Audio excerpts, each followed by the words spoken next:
All right. Hey, everybody. It is Kelly Nielsen here with Grace for Living After Loss. And as you know, on this channel, we are dedicated to providing tips, tools, and resources for people who are going through grief and loss, and to help them learn to get back to living a life that they love. So everything on this channel is for that purpose. And what you're tuning into now is part of our loss interview series. So we are speaking to different types of people who've experienced different types of loss.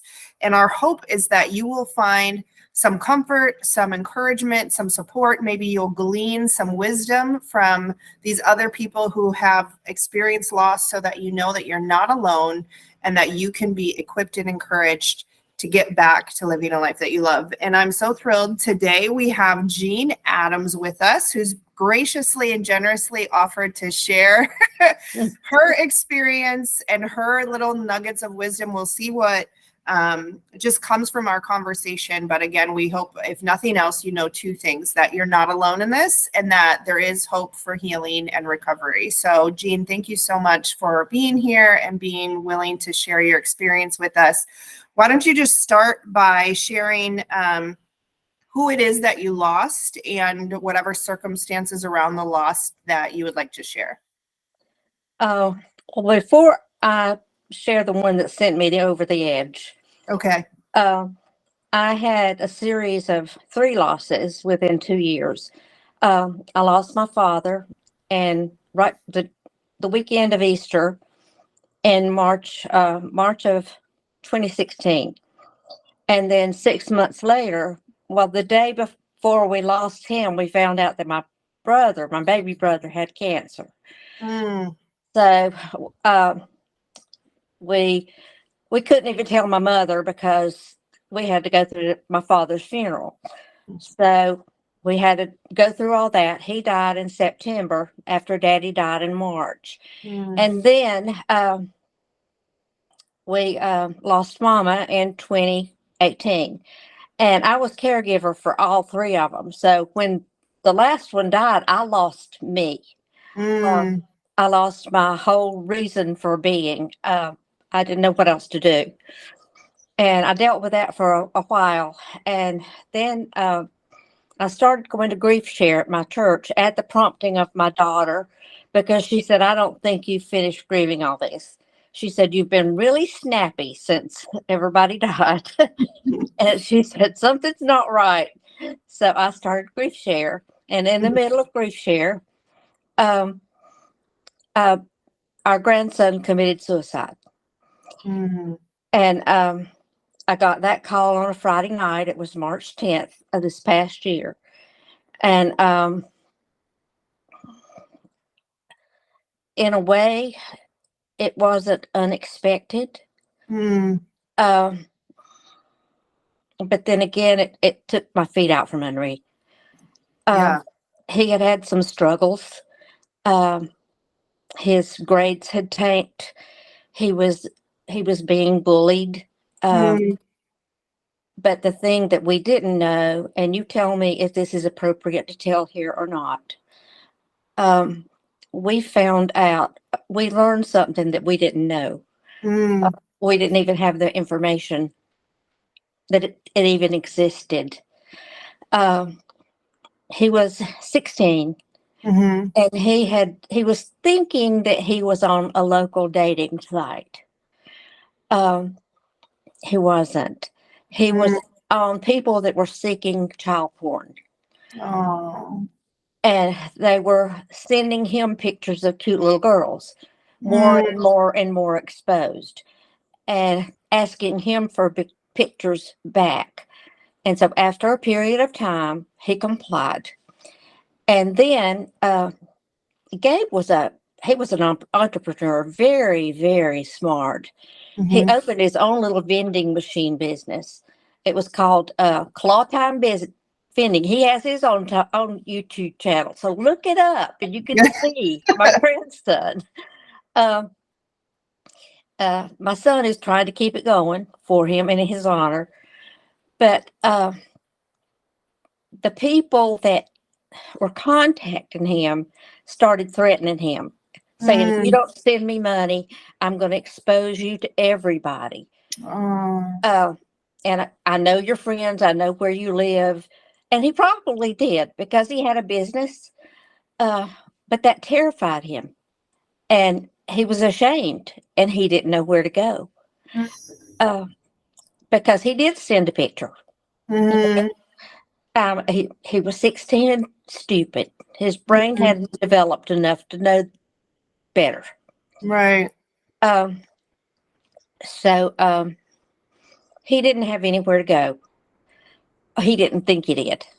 He thought that he would bring too much shame on his family. And so this had happened twice, actually. And the first time, my son said he heard a blood curdling scream out of his bedroom. And he went in, and that was the first time. And they took the phone to the police. The police looked it over and figured out that it was a called sextortion. Oh. What they were seeking was pictures of children and adolescent porn Mm-hmm. to build their porn site. Well, the second time it happened, instead of telling anybody, he just thought he was in over his head. So he had made threats about committing suicide, but he had actually thought about walking out in front of traffic.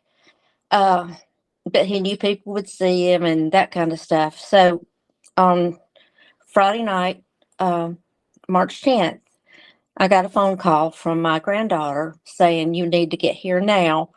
They live in Winston-Salem. I live in the western part of the state. It's about a 3-hour drive. And so we grabbed a toothbrush and that was it. Took off. Um, and I knew it had something to do with Gabe, but I didn't know what. And but when we got ready to turn into their area, I saw the car, and I knew it was my daughter-in-law's car, and it was wasn't much left to it. Mm. And so what he had done is he'd gone in and asked very calmly. He had made his decision. Very calmly asked his mother for the car keys. Said, "I'm going to get something out of the car." Got in, drove down the road out of their neighborhood, and at a high rate of speed went out of their neighborhood over to the end of the road where there were railroad tracks, and jumped the railroad tracks and crashed head on into a parked bulldozer. Mm. And so, of course, he died instantly. That was the the grace that we were given. He didn't suffer. Yeah. Um, because I'm seeing the car, I know that he had to. How do you say this? He had to have been pretty much destroyed himself. Right. Fortunately, the funeral home people were able to put him back together enough so that we could see him before he was cremated. They did a really good job, but he did have a broken skull and all those horrible things that come with a car. Mm. Um, I was as I was as worried about my son as I was grieving over my grandson. I felt like I had a 50-pound weight in my chest. It's the best way I could describe it. It was like a rock that I couldn't get out. Crying wouldn't move it. Nothing would move it. But I And had how to long was it? How long was it like that? And I thank you so much for sharing, because other grandparents who've lost grandchildren, like losing a child is unnatural enough. It's so hard when you lose a child, but then nobody thinks they're going to lose a grandchild. And then never. you're grieving your grandchild. And then to your point, you're a mom, like you're worried Yes. about your child. And so talk to me about how long did that kind of helplessness, weight in your chest feeling, like how long did that last? It lasted Well, I felt like I had to suck it up because of my son. Mm, Um, so I couldn't show him the weight that I was bearing within me. right, That could only come out in front of my husband or my daughter or somebody away from him. right. Um, but it probably lasted a couple weeks after the funeral. When I came home, it was pretty heavy. Yeah. Um, and I was more concerned after I got home about him than I was about my own grief Mm-hmm. because he was so devastated. Um, Right. that I was afraid for his life. I didn't know at that point what he would do because they were such good buddies. And Yeah. they spent every Saturday together. And, and he said the weekend he died, he said, I wish I could take his place. I just wish it was me. Mm, I wish I could die. I'd mm, rather die than be here. Well, for a mother to hear her son say, and you're already grieving your grandchild, to hear her son say, I want to die. It was terrifying. yeah, I can't imagine the fear that's involved. And when suicide happens in a family, other family members think, and it is actually a very high risk that once one happens, that another one would happen. That's the first thing my daughter said to me, because my mom committed suicide and Right. then my son died of an overdose. And the very first thing my daughter said to me was, "You're not going anywhere, Mom." Right? Like she thought that Yeah. that would be what I would do. Oh, that's so hard and that's so heavy. So talk to me about like, what did you do? Like, what were the steps and at what point did you start to try to take steps to help yourself and or help your son? Well, he came down to see us on um, Mother's Day, which I thought was a good step for him. Um, I was dead wrong. Oh, um, I didn't realize I had put all the pictures of Gabe away because I didn't think he was ready for that. I missed one in my basement. And he mm, went down there and happened to see it. And he cried. He came back up. We had gotten together. We'd had a great time at supper. We grilled out. We had a lot of fun together and played games. And, mhm, my daughter and her family came up. Uh, he came up from the basement, and Anna, my daughter, was still here. Haley, his daughter, came with him. His wife didn't come. Um, so we were all full of hamburgers. And he saw Gabe's picture downstairs and started crying and stayed down there for a while. And I, I just thought, well, he needs some time alone. I'm going to leave him alone. And he came back up the stairs, and I could see that he was crying. And he said, so I asked him, I said, are you okay? And he said, no. And if I cry here, I'm sorry. don't apologize. But I said, what's wrong? He said, I wasn't expecting to see a picture of Gabe laying out down Mm, there, and there was one there. And I said, I'm so sorry. I thought I had them all put away. And he said, and I didn't want you to see me cry. And I mhm, said, it's okay to cry here. I said, you're safe. This is a safe place to cry. So we all cried. And then he got so sick on his stomach mm, that he threw up all night long.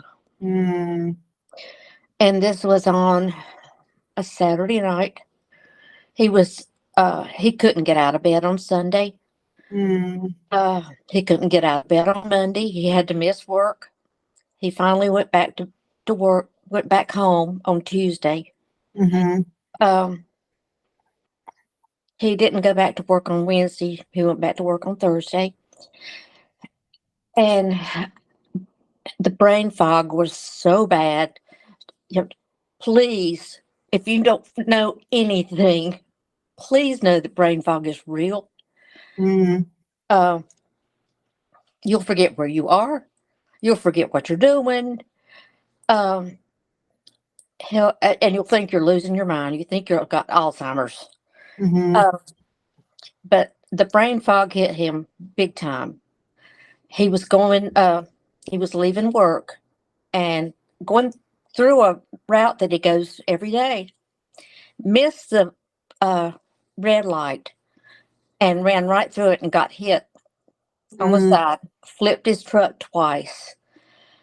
And fortunately, he wasn't hurt, but scared me to death. And that's when I went ballistic. hmm That's when I thought I was losing my mind. Yeah. Because I thought, okay, if his brain, I'm not there to help him. I, I, uh, I can't help him understand that what he did is not abnormal. Right. Running a stoplight is not abnormal, Yeah. but it's dangerous. Right. And he's got to get a hold of something. And I can't help him because I'm here and he's there. Um, so I went into a depression at that point, and Mm, all I wanted to do was sleep.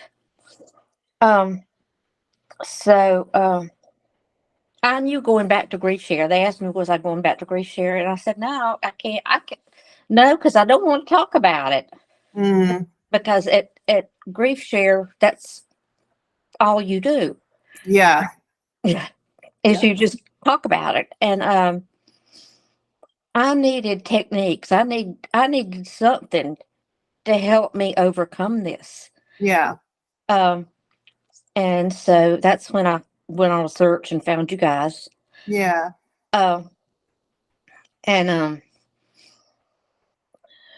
that's what took me out of my depths. But Yeah.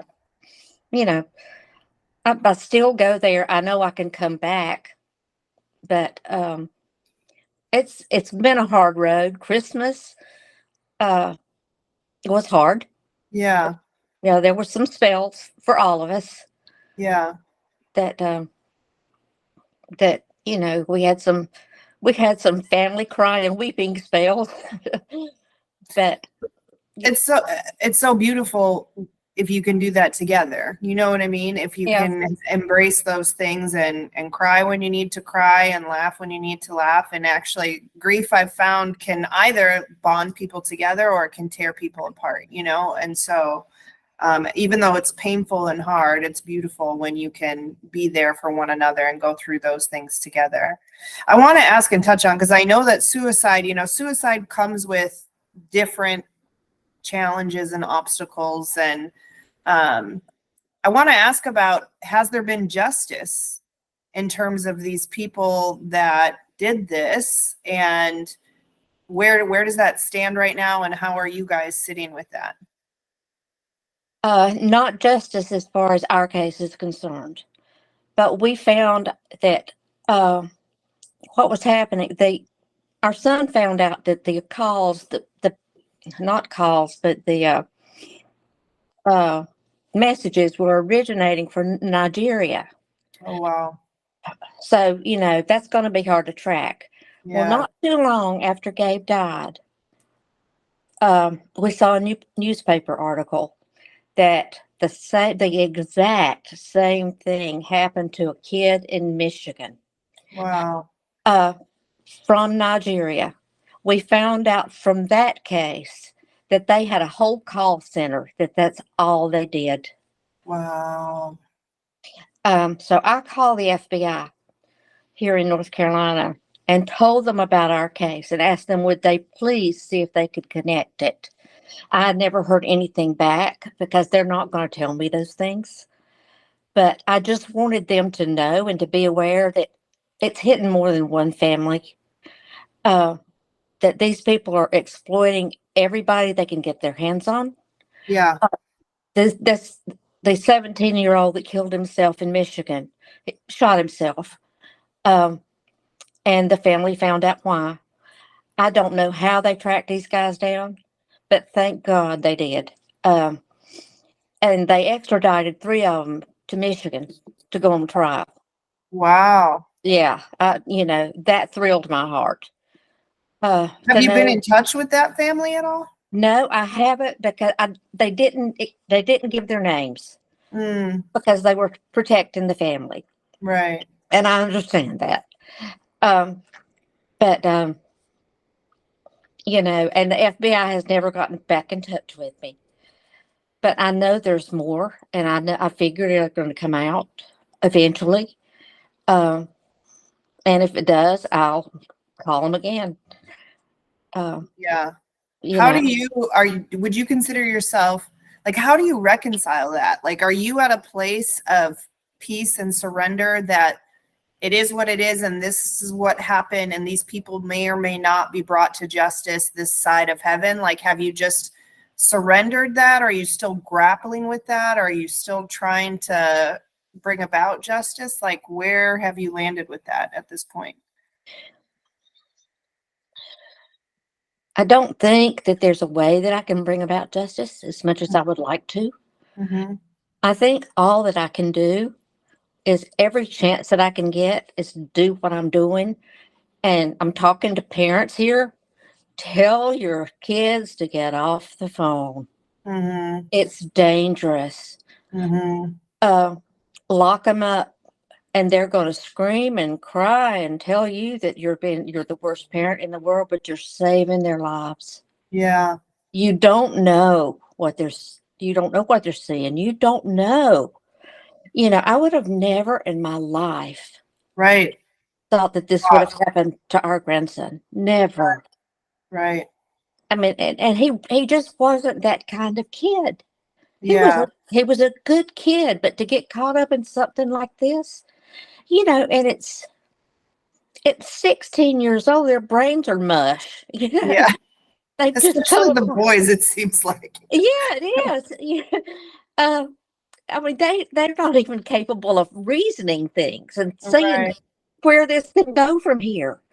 Yeah. Um, and and they've been taught better, to expose their bodies to other people. They've been taught better, but it's the thing to do now. Right. Right. And so they just jump right into everything else, especially when they see girls do it and they're cute. Right. Um, but it's all a lie. It's Yeah. all a lie. Um, it's all being set up to lure you in to try to get something from you, either pictures of you they can use on child porn sites so they can get rich Right. Or or to extort you. Yeah. extort you. Yes. Yeah. Gene, I can't even, and I've been through some stuff, but I can't even wrap my head around your family's experience and how to heal from that and how to move forward from that. And I love that you're talking to other parents and trying to be a voice of warning for other people. I want to shift it real quick to, so if people are watching, if another grandparent is watching that lost a grandchild to whatever circumstances, what advice would you give them if you could give them, the most important thing, the most important tool, the most important strategy? Like, what would you say to them or encourage them with? I would just be honest, whether your daughter-in-law likes it or not. uh, and you may get flack back. Just be honest, being honest. Um, because um, I never, my daughter-in-law would have never thought, that this was happening. But now, knowing what I know now, Mhm. um, I would advise any grandmother, any grandparent to sit your grandchild down and talk and tell them the truth, even if it alienates you from your daughter-in-law Mhm. for a while. It's better to save your grandchild's life and to put distance between your daughter-in-law than to lose that child. And what would you say to the grandparent that they do experience a loss? So a grandparent who's lost a grandchild, what advice would you give them? Share your story. Share your story everywhere you can. Um, Don't be ashamed, because the first thing that comes up is, oh my gosh, my grandchild would never do that. Yeah, they Mhm. would. Yeah. Um, and we would never think that our grandchild would do that either. Right. But he's dead because he didn't know any better. And because people were afraid to talk about it. You know, he was Yes. afraid to talk about it, which led into whatever. And we have that same thing.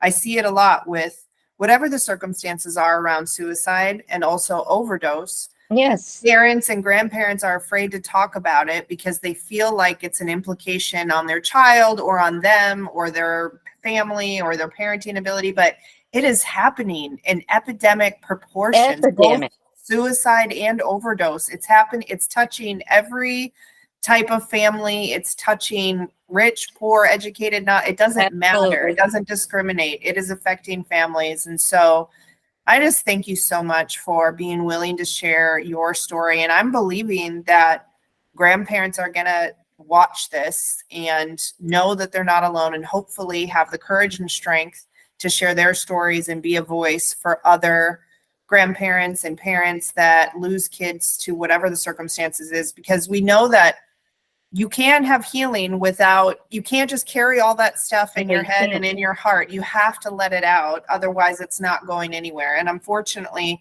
I'm so proud of you that you're dealing with this so relatively early, you know, in relation to the loss, because I work with parents and grandparents that it's been a long time and it's just been sitting in them and, you know, slowly destroying their mental health and their family, and it doesn't go anywhere until you deal with it. So I think that's another nugget. If you're watching this video and you're dealing with loss, don't do nothing about it. Don't just let No. it sit in your heart and mind. Find help, find tools, find safe places and people that you can talk to and outlets for that stuff. Yeah. Yeah.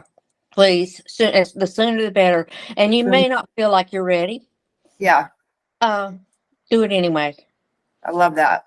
I love that. You know, the analogy I often use, and people get mad at me for, but if you had a major surgery or you had some really serious injury, those doctors and nurses, they want you out the bed as soon as Exactly. possible. They want you engaged, and it hurts like heck. And the last thing you want Yeah. to do is get out of bed. But they know that the sooner you start engaging in the work of healing and recovery, the more effective it's going to be.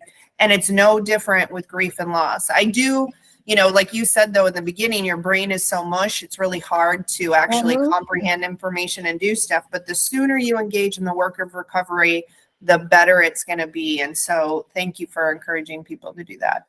Absolutely. The more I can do, the more I'd like to do. Nice. I love it. Okay. Well, hopefully, like we said, you have found some encouragement from this video. If you're looking for other tips and tools, be sure to subscribe. We're always releasing new content to help anyone who's experienced loss find hope for healing and learn to love their life again. So until next time, guys, we will see you.